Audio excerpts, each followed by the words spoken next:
Continuamos ahora con nuestra lección número 10, el plano mental. Naturalmente que el plano mental incluye en este tipo de información el cuerpo mental, o mente, como se le dice normalmente. En nuestras clases anteriores hemos dejado en claro que la mónada humana, a través de su extensión, el ego espiritual, que las religiones llaman el alma, posee un número de vehículos que les permite expresar conciencia, tanto a nivel mental como a nivel emocional y a nivel físico.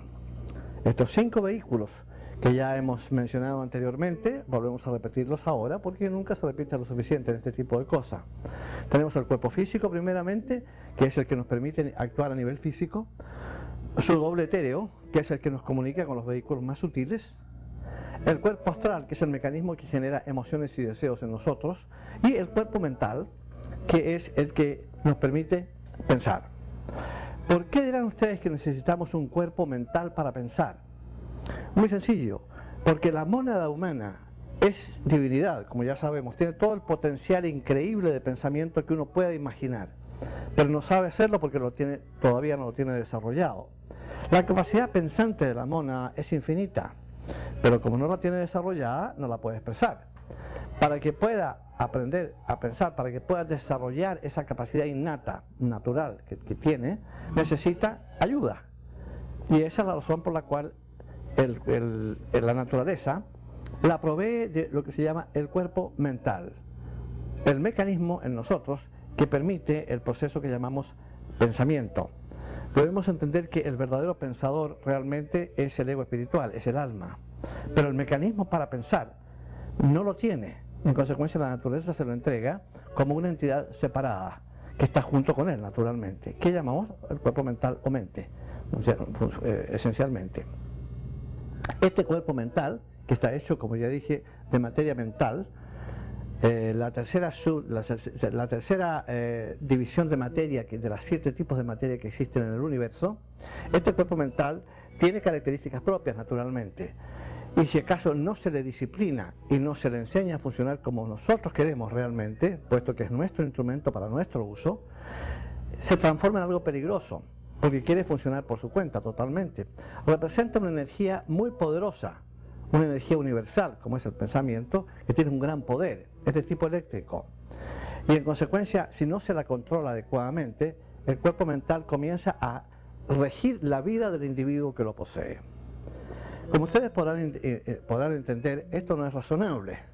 Si tenemos instrumentos para nuestra utilización, somos nosotros quienes tenemos que utilizar los instrumentos, y no los instrumentos a nosotros.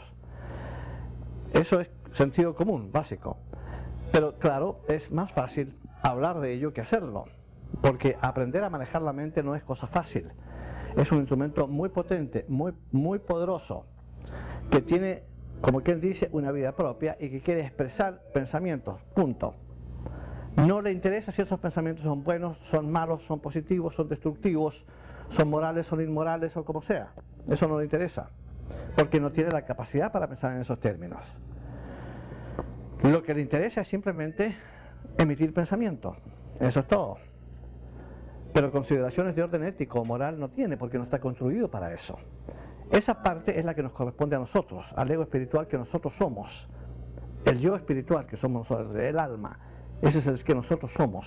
Y es a ese al que le corresponde aplicar los elementos de ética, de decencia, de nobleza, de lo que ustedes quieran, que es de orden elevado, para poder entonces hacer que esa mente piense siempre de manera apropiada, de manera positiva y adecuada, que no haya nada destructivo ni negativo en su proceso. Pero la mente tiende, o el cuerpo mental, tiende a ser indisciplinado también, por las mismas razones que explicaba anteriormente, de que no hay una ética de por medio propia, tiende a ser indisciplinado. Realmente, el individuo corriente en nuestro mundo actual, en nuestro presente estado de evolución, prácticamente no utiliza su mente lo utiliza él, que no es lo mismo. La mente indisciplinada echa a andar el cuerpo astral, que es el mecanismo de emociones y deseos que coexiste con el cuerpo mental porque es un ovoide, igual que el cuerpo mental que rodea el cuerpo físico y lo interpenetra.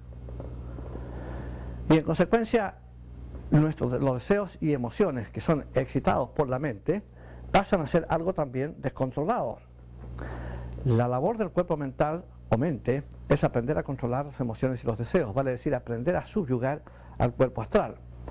Pero si la mente no está disciplinada por el ego espiritual, por el alma, en consecuencia lo que va a ocurrir es que esa mente indisciplinada va a comunicarle pensamiento, a través del pensamiento le va a comunicar deseos al cuerpo astral que van a ser destructivos para el cuerpo físico. Yo decía que la mayoría de la gente no tiene control alguno sobre su cuerpo mental. Más aún, se nos asegura que solamente utilizamos el 10% de la capacidad de ese cuerpo en nuestro proceso pensante, que hay un 90%, se nos dice, que está intocado. Y otro tanto ocurre también con el cerebro, del cual utilizamos en términos de su capacidad potencial solamente el 10%. Hay aquí una especie de ambivalencia en términos de determinar si efectivamente convendría que tuviéramos más. A medida que el ser humano vaya perfeccionando su ética, su moralidad, su decencia, su forma de funcionar de manera más noble y elevada, la naturaleza le va entregando más poderes, le va entregando más posibilidades, le va abriendo cancha, por así decir, para que eventualmente pueda funcionar de una manera más eficaz, más eficiente y más completa. Y entonces vamos llegando a un 20, 30, 40% de lo que tenemos, de la capacidad que tiene la mente, para lograr los fines que nos proponemos. Pero es peligroso para la naturaleza entregarnos más allá de este 10% que tenemos actualmente, si uno considera que hay gente de mucha inteligencia, de mucha capacidad pensante, pero sin el menor asomo de ética ni de decencia. Y eso lo hemos visto a través de la historia, incluso en figuras políticas, líderes políticos, de gran inteligencia, pero con muy poca ética, con muy poca decencia y ninguna espiritualidad. Gente esencialmente ambiciosa y egoísta, crueles incluso con el objeto de perpetuar su poder o como sea. Y en consecuencia es peligroso darle a la gente que la naturaleza nos entregue, digamos, más del 10% que estamos acostumbrados a tener. Hay, sin embargo, en el mundo muchísima gente que tiene el nivel ético apropiado y para ellos no sería un problema que se aumentara esa posibilidad de ir más allá, digamos, de ese 10% que tenemos a nuestra disposición. Pero para eso el individuo tiene que hacer los ejercicios correspondientes, tomar las medidas o realizar cualquier método apropiado para lograr el control de la mente. El control de la mente o del cuerpo mental no es una cosa fácil, como ya dije anteriormente, porque es una energía cósmica muy poderosa. Sin embargo, está en nosotros inherente la capacidad de controlar esa mente. La naturaleza no nos entregaría un instrumento tan delicado como es la mente, sin saber si realmente podríamos aprender a controlarlo. Podemos aprender a controlarlo, siempre y cuando entendamos claramente que nosotros no somos nuestra mente. La mente es una entidad separada de nosotros que está con nosotros, pero que no es parte de nosotros. Está con nosotros para su utilización. Es lo mismo que un vehículo cualquiera, digamos un automóvil. El automóvil no es nosotros, no es parte de nosotros, pero está con nosotros porque lo necesitamos como un instrumento de transporte. Para eso necesitamos el automóvil, pero no vamos a decir que el automóvil es nosotros porque nos metimos adentro de él y lo manejamos. Si manejamos mal el automóvil, si no aprendemos a manejarlo, lo más probable es que tengamos accidentes y nos metamos en serios problemas. Para poder utilizar un automóvil, lo primero que hay que entender es que es una entidad separada de nosotros. En segundo lugar, hay que aprender a manejarlo.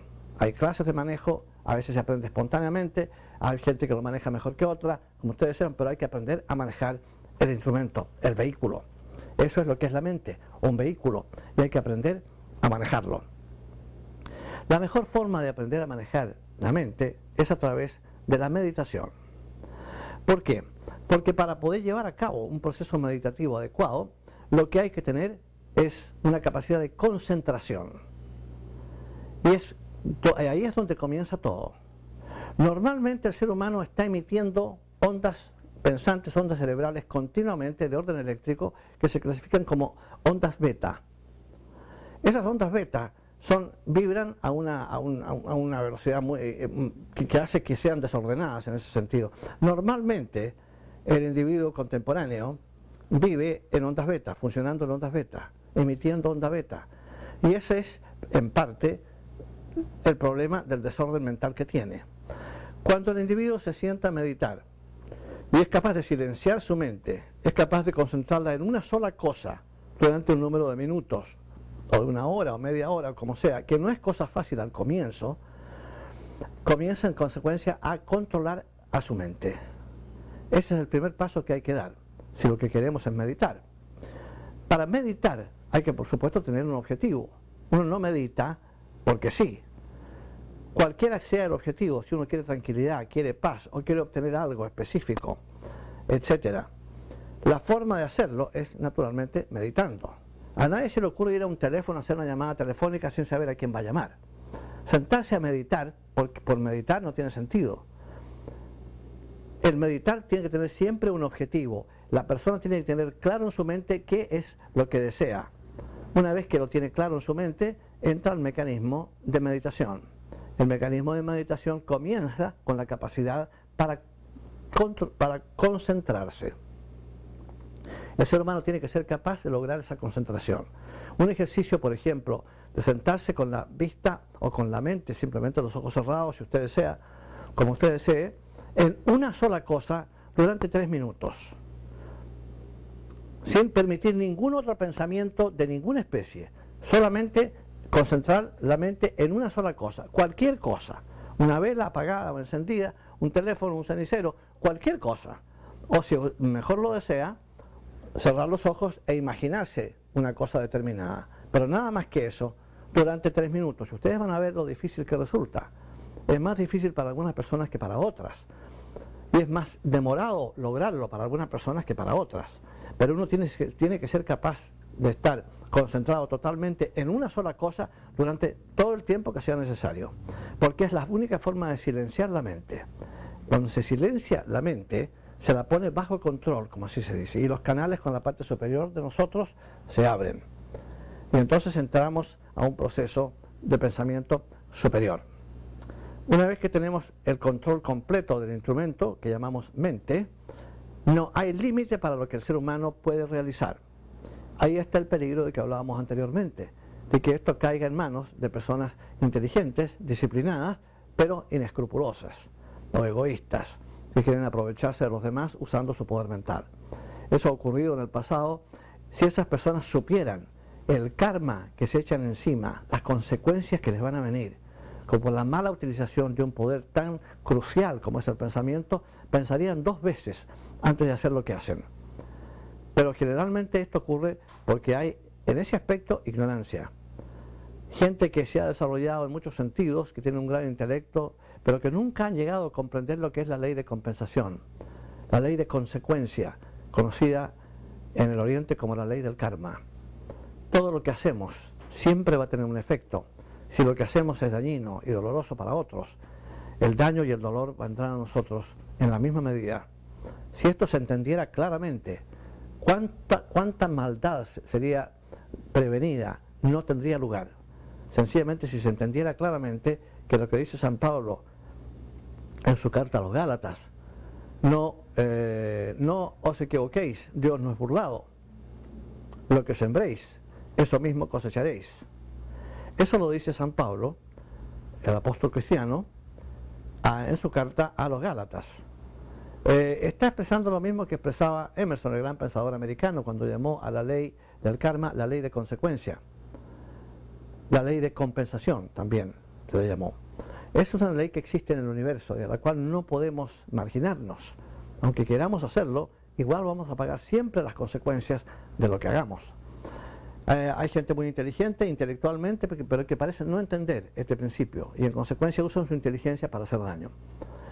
Hay que tener en consecuencia muchísimo cuidado antes de que se recomienden métodos de cualquier tipo para que un individuo empiece a controlar su mente apropiadamente, porque una vez que la controle, ya no hay límite a lo que puede hacer con ella. La mente es un instrumento crucial para nosotros, porque lo que distingue al ser humano del animal es su capacidad pensante, su capacidad para racionalizar.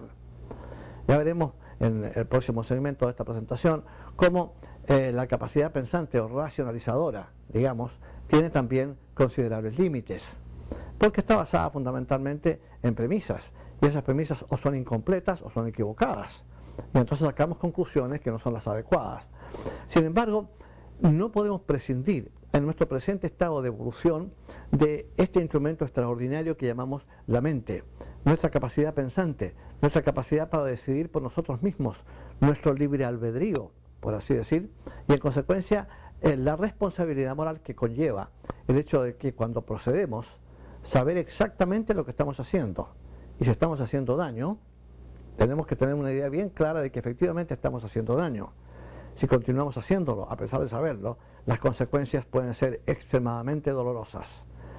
Así es como aprende el ser humano, a través del dolor que le generan sus errores.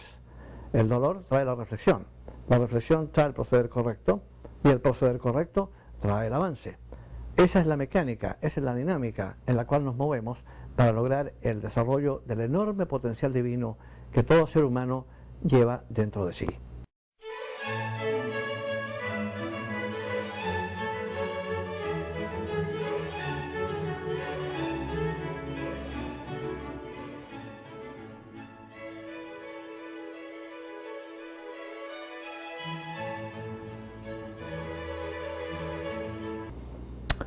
Ahora, recordando el número de cuerpos que tiene el ser humano, que dijimos que son 5, hemos mencionado solamente 4 en esta lección, que son el físico, el etéreo, el doble etéreo, el astral y el mental.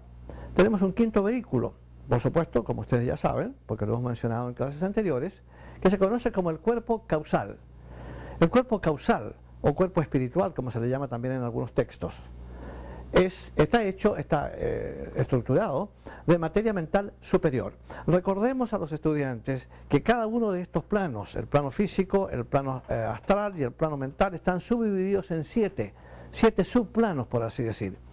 Recuerden también que la palabra plano es desafortunada porque da la impresión de que estos planos son algo plano, pero es que no es el caso. Hablamos aquí de esferas de la Tierra propiamente tal. ¿Okay? La Tierra tiene, según se nos dice, 7 esferas. Las 3 más densas son la física, la astral, que llega más o menos a la altura de la órbita de la Luna, y la mental, que es bastante más grande. Y las otras 4 que siguen después, la átmica, búdica, monádica y divina, de acuerdo con la nomenclatura teosófica, todavía no son parte de la evolución humana. En las 3 esferas más densas es donde ocurre el proceso que llamamos evolución humana. Ahí se mueve el hombre encarnando y desencarnando. Y para ello tiene los vehículos necesarios. Son 5 vehículos, uno hecho de materia física, otro de materia etérica, que técnicamente es física, aunque la parte que no vemos, otro de materia astral y otro de materia mental. Pero ese de materia mental que estamos discutiendo ahora, del cual hemos hablado, lo que llamamos la mente concreta, la mente racional, está estructurado de material de las 4 subdivisiones inferiores del mundo mental.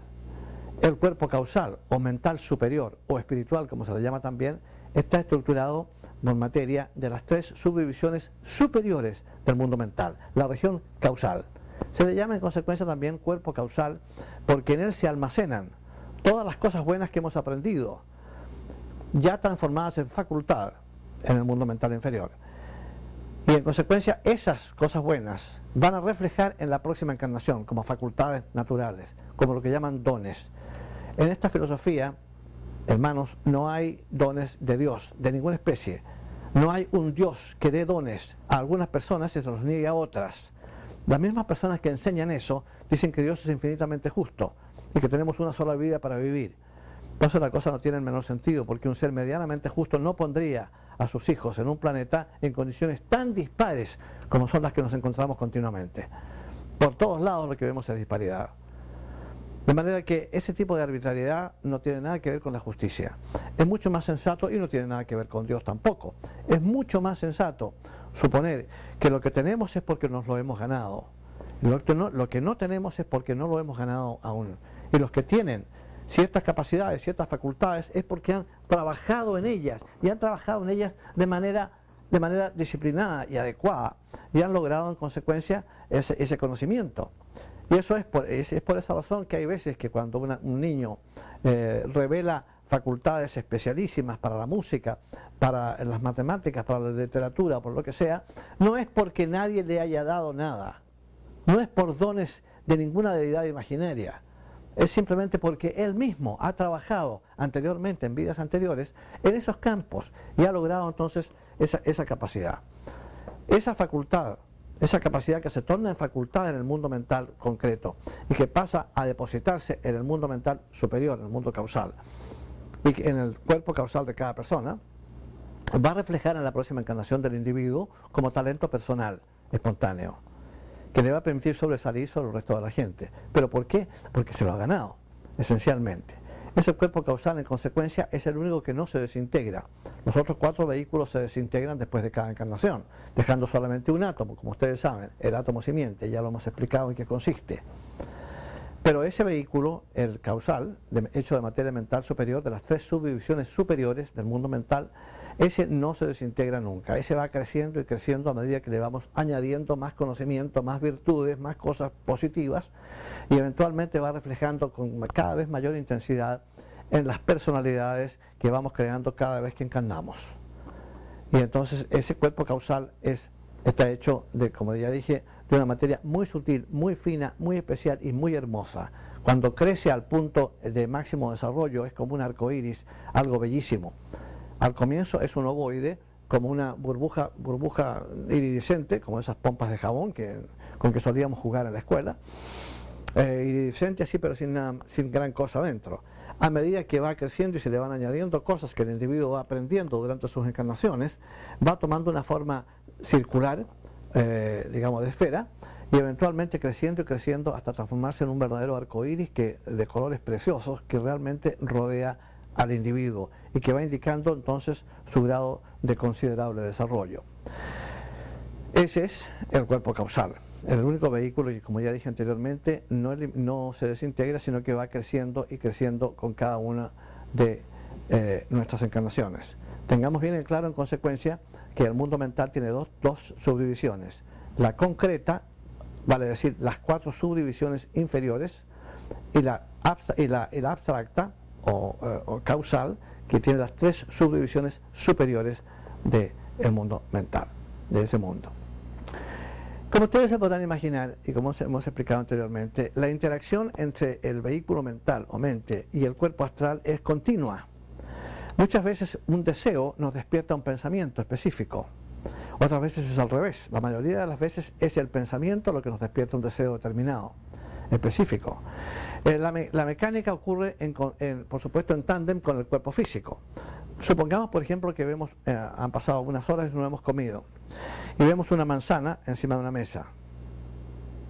Al mirarla al cuerpo físico, inmediatamente la mente la identifica como una manzana, algo de comer.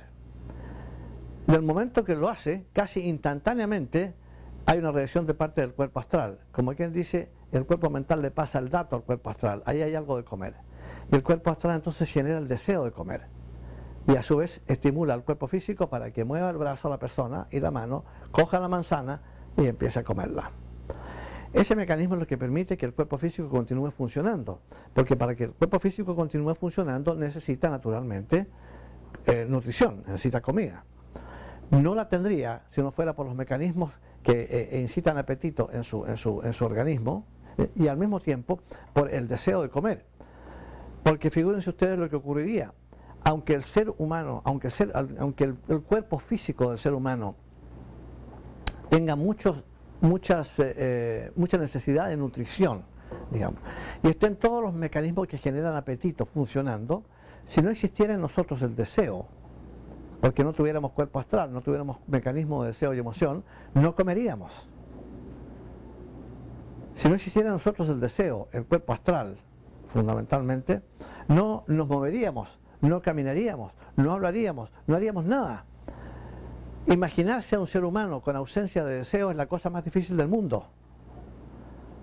La cosa más imposible del mundo es imaginarse a un ser humano sin deseos y emociones. Mucha gente piensa que son los deseos y las emociones, cuando especialmente si son descontrolados, inapropiados, que es lo que realmente nos mete en todo tipo de problemas.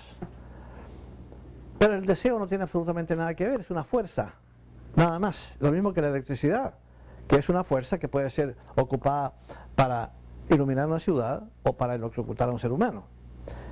La electricidad no es buena ni es mala, es simplemente una fuerza que nosotros utilizamos para bien o para mal. Con el deseo pasa lo mismo. El deseo propiamente tal no es bueno ni es malo. es cómo lo utilizamos, qué tipo de deseos expresamos. Eso es lo que lo torna en algo bueno o en algo malo. Y la mente, o el cuerpo mental, se supone que tiene que aprender a manejar el cuerpo astral. Es porque es la mente la que le da las ideas al cuerpo astral. Es la mente la que le dice, mira, ahí hay una manzana, eso es comible. Y entonces el cuerpo astral genera el deseo de comerla y estimula al cuerpo físico para que lo haga. Pero el asunto comenzó con el cuerpo mental. Sin mente, sin un cuerpo mental, sin capacidad pensante, seríamos simplemente vegetales.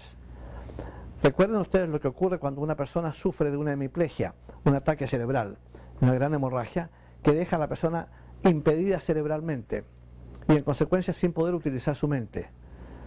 Esa persona queda en estado vegetativo, de acuerdo con el término que se utiliza en aspectos clínicos, en medicina. La persona queda en estado vegetativo porque no está usando su mente, no la puede usar. Para que el ser humano pueda usar su mente necesita tener su cerebro en perfecto estado. El cerebro es una cosa y la mente es otra. El cerebro es el mecanismo físico para pensar. La mente es el mecanismo sutil. Para que la mente le pueda pasar los pensamientos al cuerpo físico, para que el cuerpo físico los pueda expresar a nivel físico, al cerebro físico, necesita naturalmente el doble etéreo, porque el doble etéreo es el que hace el puente, como ya explicamos un par de lecciones atrás. El doble etéreo es el que permite que los pensamientos pasen de la mente al cerebro y sean expresados a nivel físico. Pero si el cerebro, que es el instrumento físico, está en mal estado, vuelvo a repetir, por una hemiplegia, por algún ataque, por una hemorragia grande, por lo que sea, naturalmente la mente no puede operar a través de ese cerebro. De manera que sin mente, ya sea porque no la tenemos o porque no la podemos usar, no somos más que vegetales. Ya se dan cuenta ustedes de la enorme importancia que tiene el hecho de tener capacidad pensante. No solamente capacidad pensante en el sentido de pensar, porque los animales en cierta medida también piensan, pero no piensan analíticamente, que es lo principal. No tienen un cuerpo mental que les permita realmente, individual, que les permita realmente un pensamiento racional y adecuado. El animal se conduce esencialmente por lo que llamamos el instinto. Un animal es capaz de identificar, por ejemplo, comida sin el menor problema. Sus parámetros de funcionamiento, la naturaleza se los tiene bien fijos. Y en consecuencia, un tigre ve a un venado o un animal indefenso y piensa que ese animal es comida. Y lo va a atacar para comérselo. Y se lo va a comer. Pero no porque esté pensando, ni porque esté racionalizando, ni porque diga, a mí no me importa que sea más débil, me lo como porque yo soy más fuerte. El animal no tiene esa capacidad pensante, no tiene esa capacidad racionalizante. No la tiene. Lo que sí tiene es el instinto de matar al otro animal para comérselo. No es en consecuencia moralmente responsable, porque es un parámetro que le ha fijado la naturaleza. El animal se conduce de acuerdo con eso, no tiene libre albedrío, se conduce de acuerdo con lo que la naturaleza le dicta. Y cede ante ese impulso inevitablemente, porque así es como la naturaleza lo tiene planeado el asunto. Pero el ser humano es distinto, porque tenemos la capacidad pensante para determinar si lo que vamos a hacer es o no es apropiado, de acuerdo con las leyes nacionales o las leyes universales. Las cosas generalmente las tenemos bastante claras de qué es lo que no debemos hacer y qué es lo que podemos hacer. Todo está en relación directa con el impacto que tenemos sobre nuestros semejantes cuando realizamos algo. Si hacemos un daño, si hacemos si creamos sufrimiento, evidentemente la idea era inapropiada. Pero lo que hubo fue una racionalización de lo que nos convenía. Estamos creando un terrible sufrimiento, un terrible dolor en otras personas, pero vamos a ganar $1 millón en el proceso, y en consecuencia lo que hemos hecho es aceptar proceder de una manera inadecuada para lograr una ganancia personal. Y el que piense que no existe una ley que se va a hacer cargo de nosotros después de semejante transgresión está profundamente equivocado. Le espera el sufrimiento. El mismo sufrimiento terrible que ha causado en otras personas va a tener que enfrentarlo también. No se trata de una venganza o de un castigo, se trata de hacerle entender, nada más, de hacerle ver lo que representa hacer sufrir a los demás. Para que uno entienda cómo es eso, tiene que sufrir uno. Y la naturaleza, a través de la ley del karma, se va a encargar de darnos la justa retribución de nuestras actividades. El ser humano no tiene excusa para proceder malamente. Se le ha dicho cómo tiene que andar. Perfectamente bien. En todos los sistemas de ética de las religiones del mundo, en todos los sistemas jurídicos, se le ha dicho claramente qué cosa es aceptable y qué cosa es inaceptable. Si actúa inaceptablemente es porque así lo decide. y en consecuencia va a tener que enfrentar las consecuencias de semejante actitud, ya sea a nivel físico, inmediato, nacional, mediante el sistema jurídico o de acuerdo con la ley del karma. El sistema jurídico incluso se puede equivocar, puede errar o puede perder la posibilidad, digamos, por no saber bien, no tener las pruebas necesarias, de no poder castigar al infractor. Pero la ley natural no tiene errores de ninguna especie, es una ley, no está sujeta a errores, es el efecto de una causa y en consecuencia de esa no podemos escaparnos. Y a veces esa es bastante más drástica de lo que podría ser la ley humana, más drástica que podamos imaginar. El mundo mental, ya dije que tiene dos subdivisiones, la concreta y la abstracta. La división concreta, que tiene 4 subdivisiones a su vez, tiene lo que se llama, el nombre que se le ha dado normalmente en teosofía es el Devachan. La palabra Devachan, palabra compuesta Devachan, significa más o menos morada de los ángeles, es más o menos una cosa de ese tipo, ¿no? Es esencialmente lo que es. Y vendría a ser más o menos, digo yo, muy más o menos nada más, un equivalente de lo que es el cielo predicado por las religiones cristiana y musulmana. No se ha explicado bien claramente en qué consiste ese cielo en ninguna de esas dos religiones, salvo para decir que se trata de tener cosas que a uno le gustan mucho, fundamentalmente. Y se habla también vagamente de un estado de bienaventuranza, pero tampoco está bien claramente establecido ni probado en qué consiste eso. No hay explicaciones bien claras en ese sentido. En teosofía, en cambio, se nos dice que Devachan, el estado mental concreto, digamos, es un estado, claro, y un lugar también, en la tercera esfera de la Tierra, de gran bienaventuranza, pero también de mucho trabajo, porque es ahí en donde se sintetiza todo lo que hemos aprendido durante nuestras experiencias en la última encarnación. Es ahí en donde transformaremos en facultad las cosas que hemos desarrollado, que hemos logrado desarrollar y aprender. Y en consecuencia es un lugar de trabajo en ese sentido también, pero todo es muy grato en Devachan, no existen aspectos negativos en ese sentido, de manera que todo en ese mundo celeste, digamos, es muy grato. Pero la gran diferencia con el cielo predicado por ciertas religiones es que no es para siempre, es nada más que durante un tiempo, así como fue durante un tiempo la vida física y después la vida astral durante un tiempo, después la vida mental durante un tiempo, es también limitada. ¿Cuánto tiempo pasa el ser humano en el mundo mental después de desencarnar, en ese Devachan? Depende muchísimo de la persona. Generalmente, cuando se trata de una persona bastante más avanzada internamente, lo que tenemos es un periodo de tiempo considerable. Cuando hablo de tiempo, sin embargo, recuerden que estamos hablando de tiempo medido por tiempo físico. El tiempo, tanto en el mundo astral como en el mundo mental, en las esferas subjetivas, digamos, del planeta, no tiene el mismo significado ni se experimenta de la misma manera que se experimenta durante la encarnación física. Pero claro, la única manera de poder darnos una idea de cuánto tiempo va a estar el individuo en los mundos superiores antes de volver a encarnar es midiéndolo por tiempo físico. Eso es inevitable. De manera que se habla en algunos casos de 700, 800 años por tiempo físico, en el mundo astral entre 20 y 40 años, en el término medio de las personas. Hay personas que pueden estar incluso en Devachan unos 1000 o incluso 2000 años, dependiendo de su grado de desarrollo. Mientras más avanzado es el individuo, más tiene que sintetizar, más cosas buenas tiene que ha hecho, y en consecuencia, y menos atracción por la vida física.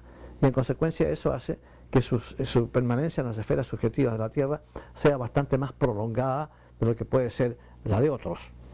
Cuando comenzamos a entrar al mundo mental, cuando ha llegado a un punto de desarrollo en que logramos entrar al mundo mental después del desencarne, siempre esa entrada es breve y se va haciendo más prolongada a medida que vamos teniendo nuevas entradas al mundo mental en nuevos desencarnes, en nuevas encarnaciones que se producen. Y vamos entonces logrando una mayor medida de desarrollo, gradualmente. Hay una buena porción de la humanidad que no entra al plano mental. No tienen todavía entrada, no porque se trate de un club exclusivo, o por castigo, o porque no se lo merecen, nada de eso. Simplemente porque todavía no tienen el grado de desarrollo suficiente que les permita, a nivel vibratorio, poder experimentar lo que es el mundo mental. Porque, como ya dije, aparte de ser una esfera y un lugar, es también un estado. Si uno no tiene ese estado, que está dado por el grado vibratorio personal que uno tiene, uno puede estar en el medio de esa esfera y no va a experimentar nada más que una niebla blanca a su alrededor, un estado de inconsciencia. No vamos a poder realmente percibir lo que es. Es un estado que hay que ganárselo, por supuesto, y que uno se lo gana mediante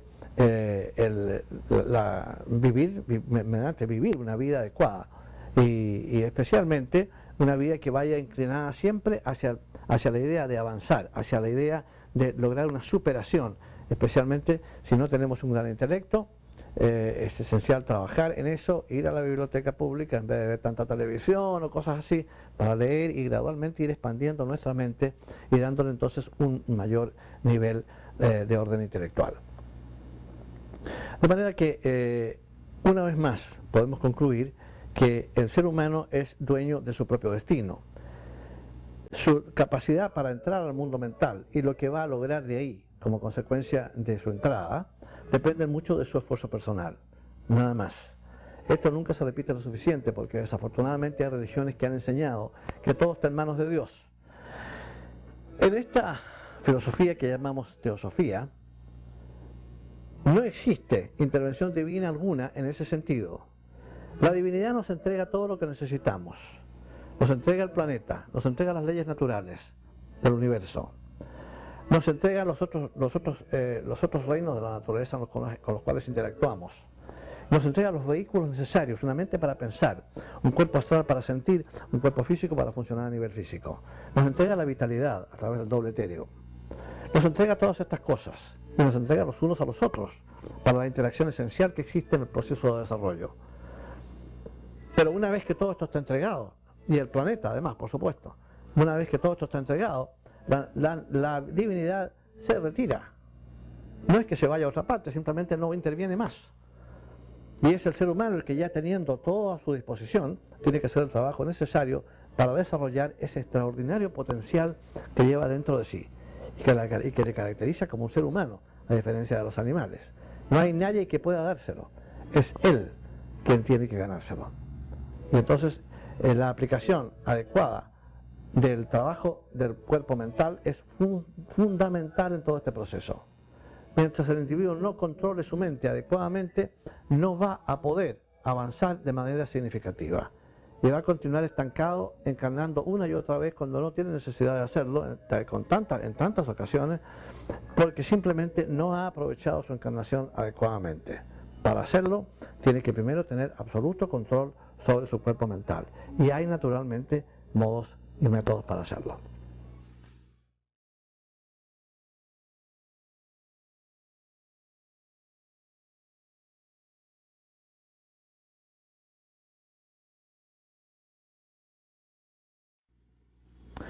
Se dice que el mundo mental es la morada del ego espiritual humano.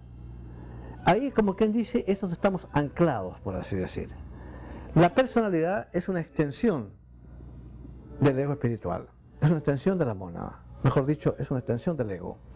El ser humano, en consecuencia, según se nos dice, es triple, vale decir, mónada, que es la chispa divina que realmente somos, el ser divino que somos, su extensión, que es el ego espiritual, que es, o el alma que llaman, que es la que desciende hasta el plano mental, desde el plano monádico, y la personalidad, que es una extensión del ego, que es la que funciona en los tres planos inferiores, mental, emocional o astral y físico.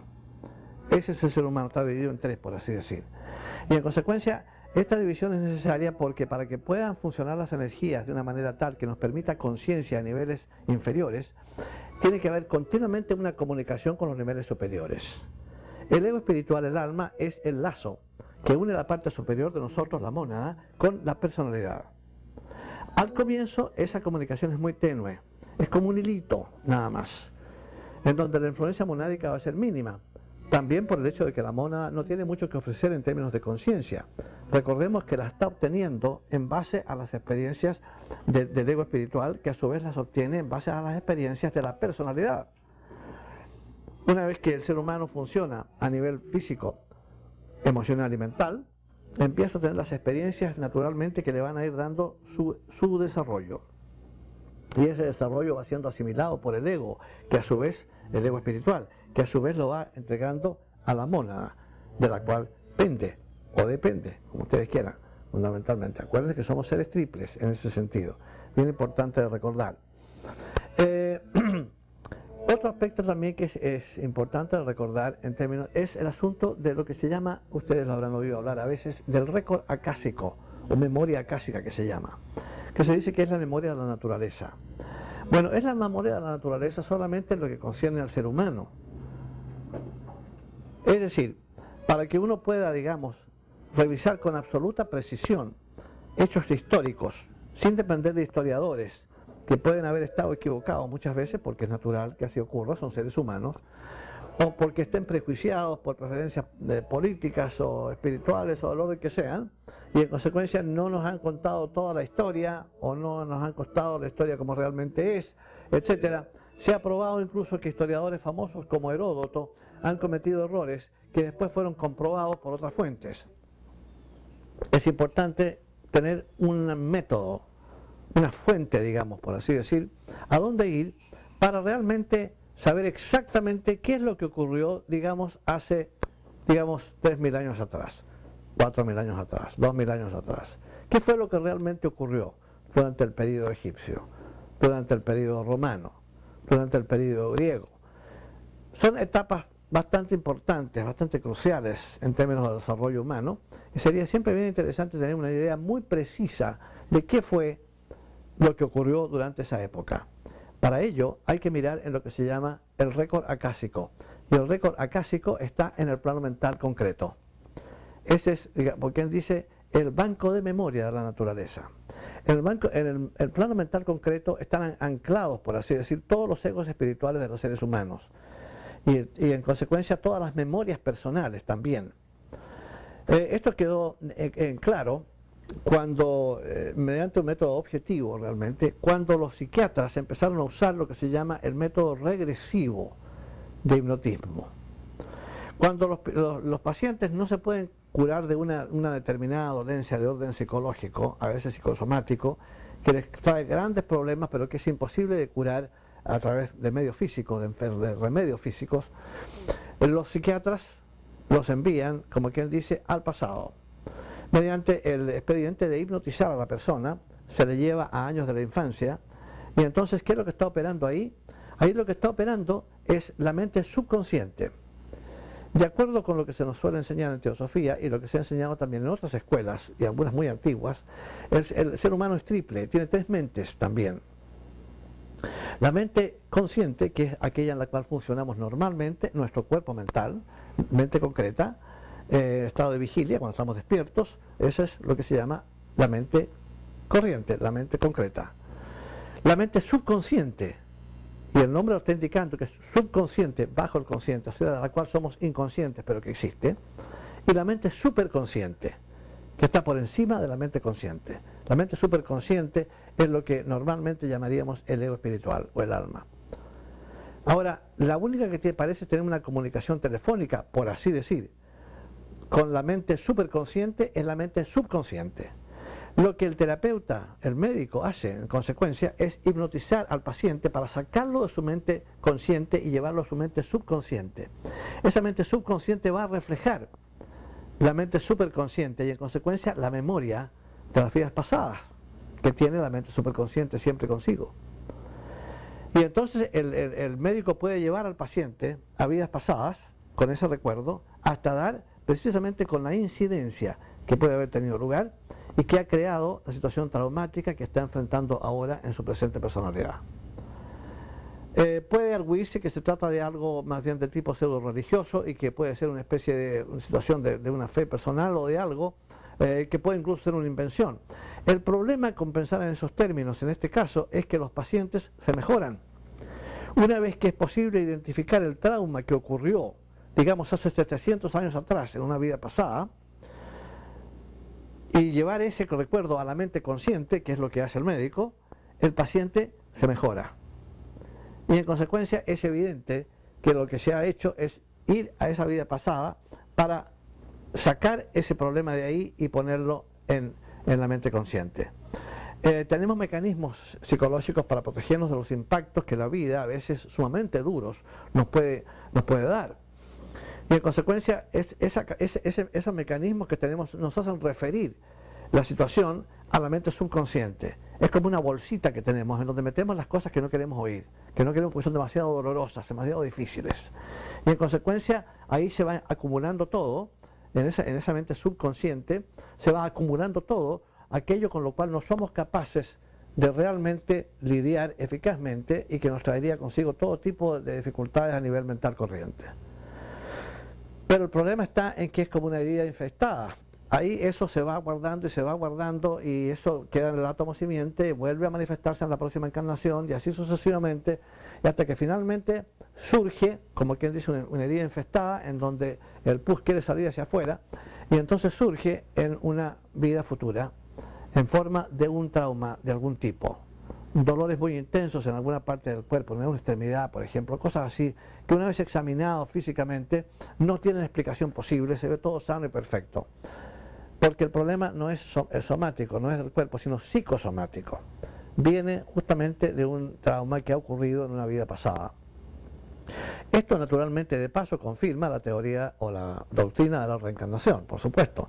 Sin ella sería imposible, puesto que si ha habido una experiencia pasada que es necesario curar, que es necesario sacar de donde está, pues tiene que haber sido una vida pasada. Si no se encuentra en la infancia de la vida presente del sujeto, tiene que haber ocurrido antes. Y se han hecho muchos experimentos en este sentido y se ha determinado claramente que somos capaces de ir a vidas pasadas con nuestra mente para realmente recordar lo que ocurrió, especialmente si es de un traumático. Y una vez que eso se realiza, los pacientes mejoran, se acaba el trauma, de manera que es evidente que no se trata de algo imaginativo o de fe religiosa o simplemente de un dogma filosófico o religioso de algún tipo. Es un hecho que la gente se mejora y hay muchos psiquiatras que en la actualidad emplean el método. Son personas que no tienen nada que ver con misticismo ni con doctrinas filosóficas de ninguna especie, son simplemente terapeutas profesionales que se han encontrado con esta situación. Ellos no abundan en explicaciones de orden metafísico para esto, no les interesa. Lo que sí saben es que han llegado a un punto en que son capaces de ir al lugar donde está el trauma, sacarlo de ahí, ponerlo en la mente consciente y en consecuencia el paciente mejora. Gradualmente la ciencia va a ir aprendiendo un montón de cosas que tienen que ver con lo que se enseña hoy día en filosofía esotérica, especialmente en teosofía. Cuando Madame Blavatsky, que nos entregó este conocimiento, escribió su famosa obra magna, La Doctrina Secreta, hizo en ella un número de afirmaciones científicas en biología, en astronomía, en física, en química, en una serie de disciplinas de orden intelectual académico que resultaron todas ser absolutamente ciertas. Entre ellas la divisibilidad del átomo, la existencia de un planeta como Plutón, por ejemplo, que en esa época, cuando se publicó el libro, en 1888, no existía para los astrónomos. Sin embargo, ella dijo que hay 9 planetas en el sistema nuestro, no 8, y que uno se descubriría en el siglo XX. En 1930 se descubrió Plutón. Y en consecuencia, y ella no era astrónoma, por supuesto, ni era tampoco física, no había estudiado nunca física. Madame Blavatsky tenía una educación que era equivalente más o menos a escuela secundaria, hecha privadamente por los nobles europeos de esa época. Pero no tenía un conocimiento específico en ciertos campos, como la física, la química, la astronomía, la biología, no eran los campos de ella. Pero los maestros que le dictaron el trabajo son gente docta en todas estas disciplinas, son gente que realmente sabe y que están muchísimo más avanzados en conocimiento de lo que está en nuestra ciencia actual, en todos sus campos. De manera que todo lo que ella profetizó, por así decir, en la doctrina secreta se ha ido cumpliendo matemáticamente durante el siglo XX. Incluso poco tiempo después de que ella afirmó que el átomo era divisible, se descubrió efectivamente que el átomo tenía partículas y era divisible, que no era la última partícula de materia. De manera que estamos hablando aquí de alguien que sabía de lo que estaba hablando. Hay que ser presente que filosofías de cualquier tipo o religiones de cualquier tipo que no tienen una base científica no sirven para nada y hay que descartarlas lo más pronto posible. ¿Por qué la gente se aferra a religiones o a filosofías que no tienen sentido o que desafían los principios científicos más básicos? Por razones emocionales, porque les gusta lo que oyen, porque encuentran que los predicadores son elocuentes, por cosas que no tienen nada que ver con nada ni con ninguna realidad de nada. Ese tipo de cosas, hermanos míos, hay que descartarlo por completo. El hecho de que las cosas nos gusten o no nos gusten no significa absolutamente nada. Las cosas siguen siendo lo que son.